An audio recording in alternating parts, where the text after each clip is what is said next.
മുക്കം പീഡനശ്രമക്കേസ് പ്രതി ദേവദാസ് നിരന്തരം മെസ്സേജ് അയച്ച് ശല്യപ്പെടുത്തിയിരുന്നതായി യുവതി. വീടിന്റെ വാതിൽ തള്ളി തുറന്നാണ് പ്രതികൾ ആക്രമിക്കാൻ ശ്രമിച്ചതെന്നും യുവതി പറഞ്ഞു. പീഡനശ്രമത്തിനിടെ കെട്ടിടത്തിൽ നിന്ന് ചാടി പരിക്കേറ്റ യുവതി ആശുപത്രി വിട്ടു. ഹോട്ടലുടമ ദേവദാസും ജീവനക്കാരായ രണ്ടുപേരും രാത്രിയിൽ വീടിന്റെ വാതിൽ തള്ളി തുറന്ന് ഉപദ്രവിക്കാനെത്തിയപ്പോൾ പ്രാണരക്ഷാർത്ഥം മുകളിൽ നിന്നും താഴോട്ട് ചാടുകയായിരുന്നെന്ന് പെൺകുട്ടി പറഞ്ഞു. ഉപദ്രവിക്കണമെന്ന് കരുതി തന്നെയാണ് 3 പേരും എത്തിയത്.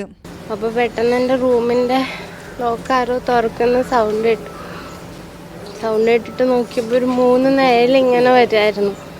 അപ്പോൾ പെട്ടെന്ന് ആദ്യം തന്നെ ഇയാളെ വന്ന ദേവദാസ് എന്ന് പറഞ്ഞ അയാളുടെ കയ്യിലൊരു മാസ്ക് ടാപ്പൊക്കെ ഉണ്ടായിരുന്നു.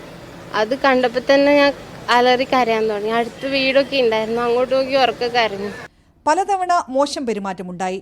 ദേവദാസ് കാല് പിടിച്ച് മാപ്പ് പറഞ്ഞിരുന്നെന്നും പെൺകുട്ടി പറഞ്ഞു. അയാൾ മെസ്സേജ് അയച്ച് ശല്യം ചെയ്യുന്നുണ്ടായിരുന്നു. അപ്പോൾ ഒക്കെ ഞാൻ വീട്ടിലേക്ക് പോകും, എനിക്ക് ജോലി വേണ്ടെന്ന് പറഞ്ഞിട്ട്. അപ്പോൾ അയാൾ എന്നെ തിരിച്ച് മെസ്സേജ് അയച്ച് ഇനി ഇങ്ങനെ ഉണ്ടാവില്ല, നീ എൻ്റെ മോളെ പോലെയാന്നൊക്കെ പറഞ്ഞു വിളിക്കും. ഒരു വട്ടം അയാൾ വീട്ടിൽ വന്നിട്ട് എൻ്റെ കാല് പിടിച്ച് മാപ്പ് പറഞ്ഞു. പെൺകുട്ടിയെ പീഡിപ്പിക്കാൻ ശ്രമിച്ച കേസിൽ റിമാൻഡിൽ കഴിയുന്ന ദേവദാസ്, ഹോട്ടൽ ജീവനക്കാരായ റിയ, സുരേഷ് എന്നിവരെ കസ്റ്റഡിയിൽ ലഭിക്കാൻ പോലീസ് അപേക്ഷ നൽകും. മീഡിയ 1 കോഴിക്കോട്.